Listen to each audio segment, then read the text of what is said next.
देखिए, ये जो कुछ भी आपका सवाल है और जो कुछ भी महाराष्ट्र में जो हो रहा है, वो इस बात को बताता है कि पूरे भारत में, हमारे वतन अजीज़ में मुसलमानों के ख़िलाफ़ एक नफ़रत की फ़िज़ा बीजेपी ने पैदा किया है।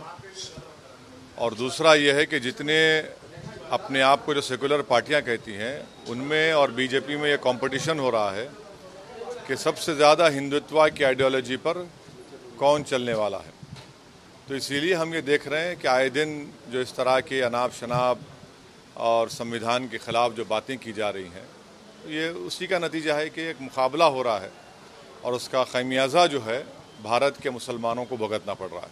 दिल्ली में खासतौर पे इतनी खुलेआम बातें कर रहे हैं कि हनुमान चालीसा पढ़ेंगे, भूले उतारेंगे, उसके बाद भी उसमें महाराष्ट्र की सरकार कुछ कार्रवाई नहीं करेगी। ये तो उनके भाई से पूछना, ये दोनों भाइयों का झगड़ा है ना।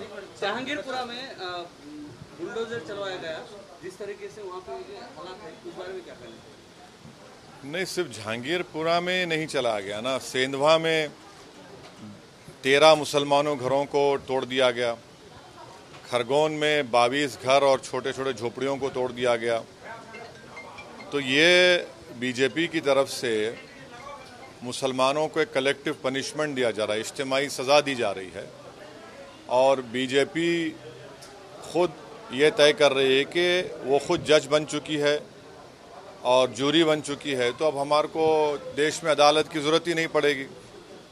अगर मध्य प्रदेश का मुख्यमंत्री और आपके दिल्ली में अमित शाह साहब, जो हमारे देश के होम मंत्री हैं, होम मिनिस्टर हैं, वज़ीर दाखिला हैं, अगर वो खुद ये तय करेंगे कि इसका घर तोड़ना है, तो फिर ना हमको जजेस की ज़रूरत है, ना कोर्ट की ज़रूरत है, ना पुलिस ज़रूरत है।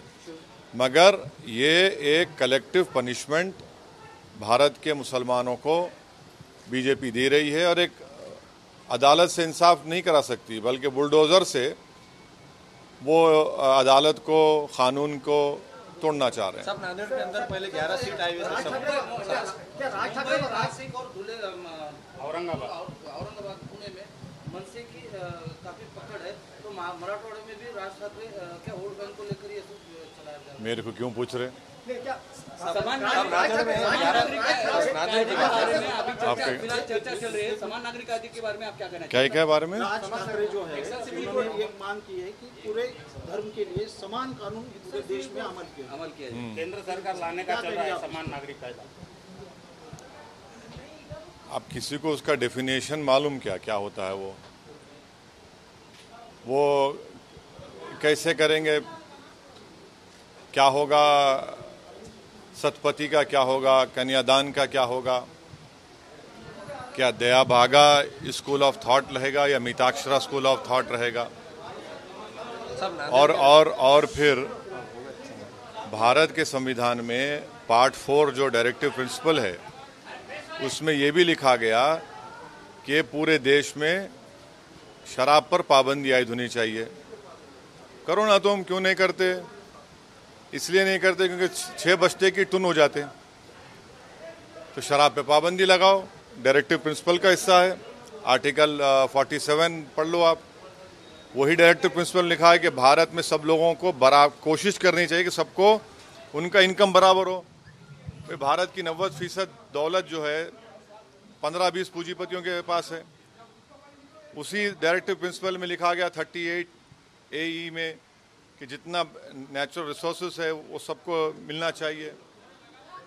इसके ऊपर बात नहीं करेंगे। यूनिफॉर्म सिविल कोड, कई यूनिफॉर्म सिविल कोड, क्या गोवा में अगर कोई हमारे हिंदू भाई को शादी करने के बाद उनको औलाद नहीं होती और उनकी बीवी की उम्र 25 और 30 साल की, तो दूसरी शादी कर सकता वो। हमारे नॉर्थ ईस्ट में मेघालय, मिजोरम, नागालैंड, आसाम में भारत के संविधान में हम लोग नॉर्थ ईस्ट के लोगों को उनका कल्चर का प्रोटेक्शन दिए। अब वो ख़त्म कर देंगे क्या? और सिर्फ मुसलमानों से नफरत की बिना पर यूनिफॉर्म सिविल कोड की बात कर रहे हैं। क्या नॉर्थ ईस्ट में एक औरत पॉलीएंड्री कर सकती, 2-3 शौहर रख सकती? वो केस डाले सुप्रीम कोर्ट में वो लोग, बोलो उसके ऊपर। यूनिफॉर्म और कॉमन सिविल कोड में ज़मीन आसमान का फ़र्क है। भारत के संविधान में पार्ट 4 कॉन्स्टिट्यूशन के में डायरेक्टिव प्रिंसिपल्स ये भी हैं, शराब पर पाबंदी आयद करो, पूरी देश की इनकम सब लोगों में इक्विटेबल होनी चाहिए। आप तो कर ही नहीं रहे हैं।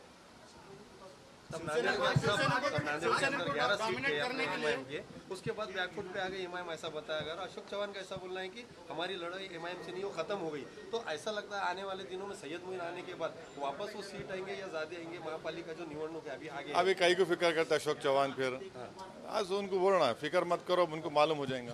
शिवसेना को डोमिनेट करने के लिए राज ठाकरे को बीजेपी सपोर्ट कर रही है।